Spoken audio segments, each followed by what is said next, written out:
Okay, so let's take a look at your new set of essays here. The first one is about weddings. Do the benefits of spending a lot of money on them outweigh the disadvantages? Now, I see that you've written here two different introductions. I don't know why, but let's take a look at them both.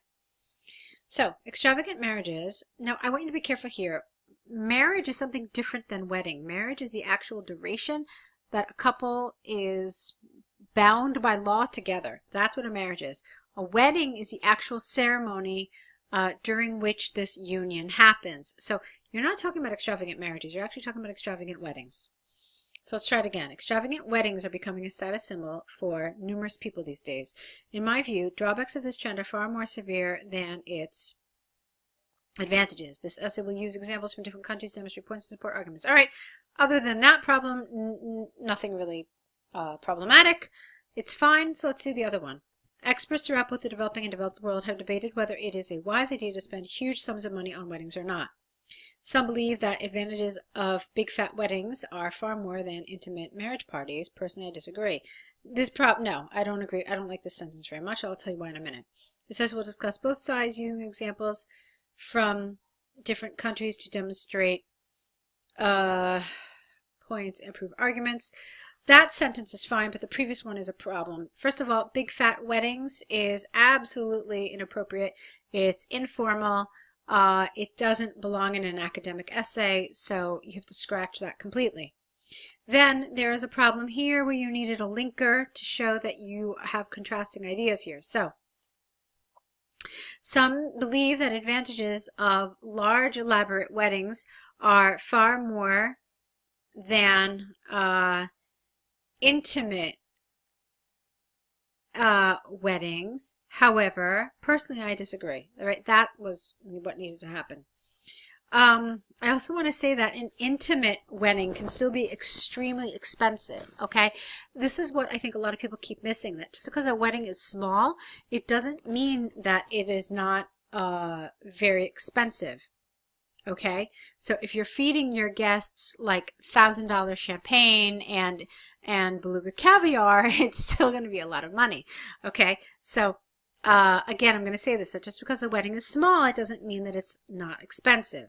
So you have to be really careful about this. All right, so of the two, I think I preferred this one, although this one did have some elements that I liked that you said you were going to discuss both sides. That was good. All right. There is ample evidence that supports the idea of not spending lavishly on marriage affairs. I don't agree with this expression here.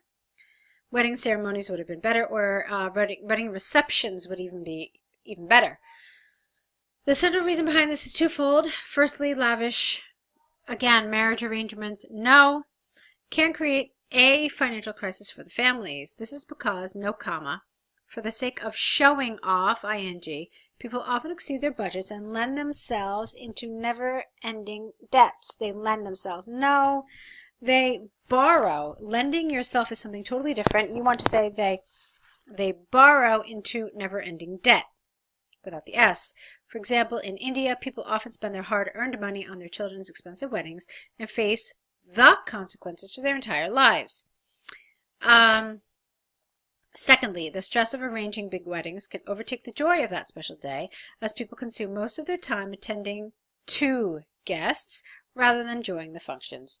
Therefore, comma, it is conclusively clear that there is a considerably strong case to be made against holding grand weddings. Okay, fine. Although this didn't really talk about expensive weddings. I mean, this could happen anywhere. So while I liked your paragraph, this wasn't entirely on topic about the stress of a big wedding. Because again, I mean, you could have stress with a small wedding as well. Again, the focus is on the money spent on these weddings, okay? So, although there are some considerable... This is inappropriate here. You just spent the whole paragraph talking about the disadvantages. So, I think what you mean here is however. However, there are some considerable advantages which make it viable to celebrate marriages on a large scale. The major advantage of having huge funds for marriage celebrations mean more memorable big day can be planned for the bride and groom. A destination wedding, for instance, can be organized, which the couple can cherish for their entire lives.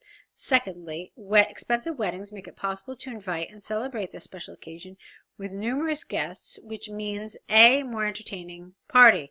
All right, this is good. Actually, I think you're one of the few people who've written this essay who have actually understood that the focus should be on the benefits of spending money.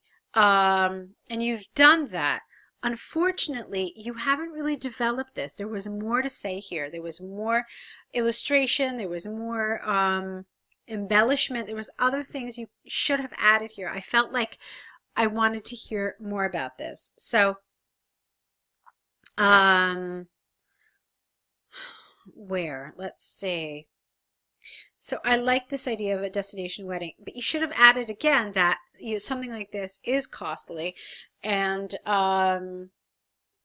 keeping in mind that we're talking about cost here. Again, expensive weddings make it possible to invite celebrate a special gift with numerous guests, okay, etc., etc.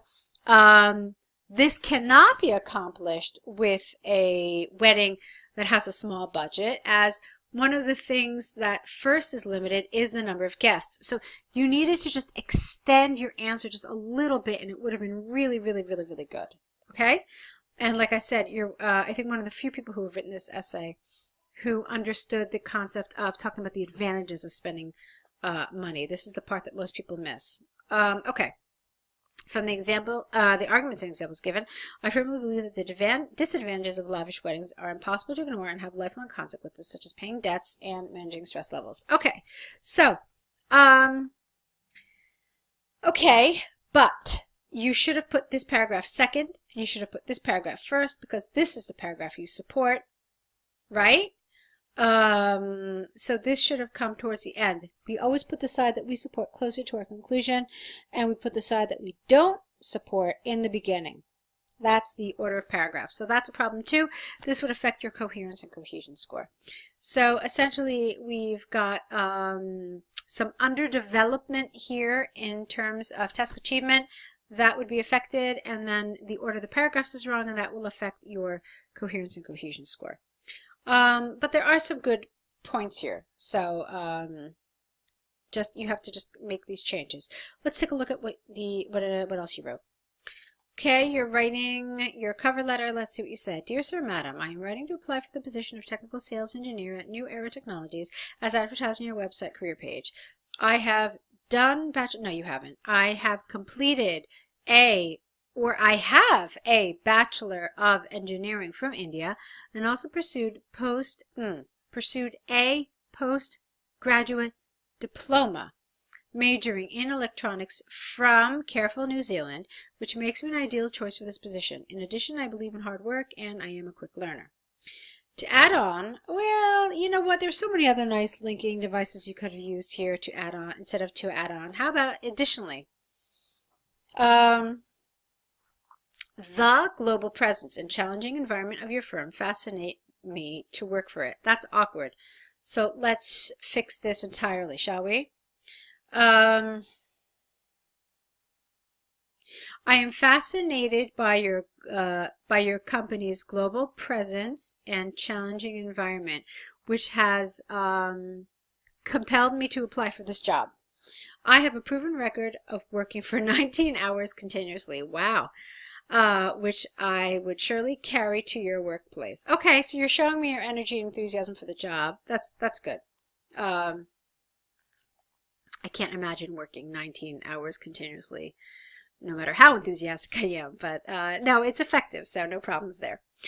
I have already worked in, I don't know what this means, in the same profile. I think you mean something different. I think you mean I have already worked in the same position for MNC company, get rid of A, in Chandigarh for 4 years. My main work duties were to ensure the achievement of sales targets, S, and make quotations and tenders for company products. Please feel free to contact me by phone or by email, or by the email. Let's try it again. Please feel free to contact me by the phone or email provided in my resume for any further information, and I hope to hear from you soon. Yours faithfully. Okay, so what you need to do here is lowercase f. We only capitalize the first word, and the second word needs to be lowercase, okay? Yeah, you did some things I liked. You got the enthusiasm and energy part right. It's probably the area that most people miss. So you're understanding what they're asking of you, and that's great. This is something that a lot of people have a hard time with, but there are some other little errors, little problems as well that we need to just tweak and work on a little bit more, okay? So go ahead and correct these essays. Let's see them corrected, and of course your next set of essays. Don't forget to add to your error correction list. So I'll be waiting to see what you write in your next set of essays, okay? Good luck.